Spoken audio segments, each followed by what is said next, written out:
एक एक माणसं आला पाहिजे आमचा निवडून, नाहीतर नेतेगिरीचा छंद आहे आणि काम मात्र बंद आहे. नेतेगिरीचा छंद कराल, काम बंद कराल, दुकान तुमचं सुरू ठेवाल, हिरवा चारा खात बसाल आणि बाबासाहेबांची वस्ती मतासाठी सस्ती कराल. पाया पडतो तुमच्या पाया. बाबासाहेब आंबेडकरांनी म्हणलं कलाकारांचा एक जलसा माझ्या 10 सभांसारखा आहे. माझ्या 10 सभा आणि कर्डकांचा एक जलसा. कलावंत पोट तिडकीने ओरडू ओरडू सांगत आहेत. महाराष्ट्रातले कलावंत एक एक गाणं म्हणून सांगत आहेत. जा जाऊखेड्याचं प्रकरण पहा, जा खैरलांजीचं प्रकरण पहा, जा महाराष्ट्रात 300 कांड झालेत. महार मातंग ढोर दलित समाजावर अन्याय अत्याचार वाढत चालले. बाबासाहेबांचा समाज ही माणसं तोडत आहेत आणि आम्ही मुरदाडलेलं माणसं त्यांना निवडून देत आहोत. आपल्या पोरांना शिकवा, आपली पोरं शिकली पाहिजेत. काल आमच्याकडे पैसे नव्हते तरी आमचा बाप आम्हाला, आजी आम्हाला शिकवायची. पोरींनो, तुमचा भाऊ म्हणून, तुमचा मुलगा म्हणून तुम्हाला सांगतो, माझ्या माय माऊल्यांनो, आपल्या लेकरांना, आपल्या बहिणींना, आपल्या मुलांना शिकवा. बाबासाहेब आंबेडकर म्हणले शिक्षण वाघिणीचं दूध आहे. पोरींनो, शिकाल, कलेक्टर व्हाल तर रिटायर्ड झाल्यावर काँग्रेसमध्ये जाऊ नका.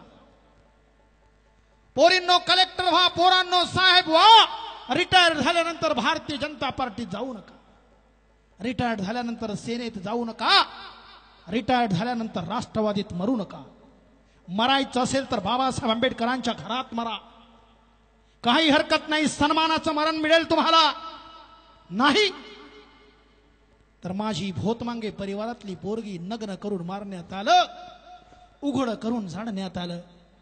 भावाला सांगण्यात आलं बहिणीवर बलात्कार कर. भाऊ म्हणाला मी मरेन पण हे धंदे करणार नाही. भावालाही मारलं, बहिणीला मारलं, आईला मारलं. आपला समाज नंतर मेल्यानंतर खैरलांजीचा निषेध करतो आहे. पण ती बहीण ओरडत आहे, हे छत्रपती शिवाजी राजा, अरे ज्या मुसलमानाच्या मुलीला तू आई म्हणलास, हे बाबासाहेब आंबेडकरजी तुम्ही लेखणी घेऊन जगातली देखणी केला. हे बाबासाहेबजी, या देशातल्या संपूर्ण स्त्रियांच्या उद्धारासाठी हिंदू कोड बिल आणलात. हिंदू महिलांना उद्धार करण्यासाठी जगात सर्वात मोठा ठराव तुम्ही 1952 ला आणलात. आणि तुमचा विरोध करणारी या देशातली पहिली हिंदू महिला मेहताच आहे.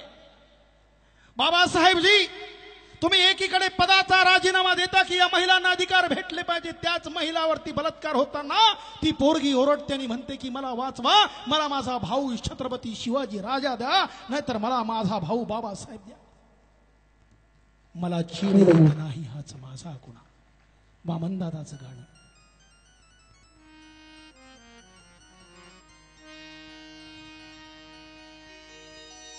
मला चीड येत नाही हाच माझा गुन्हा,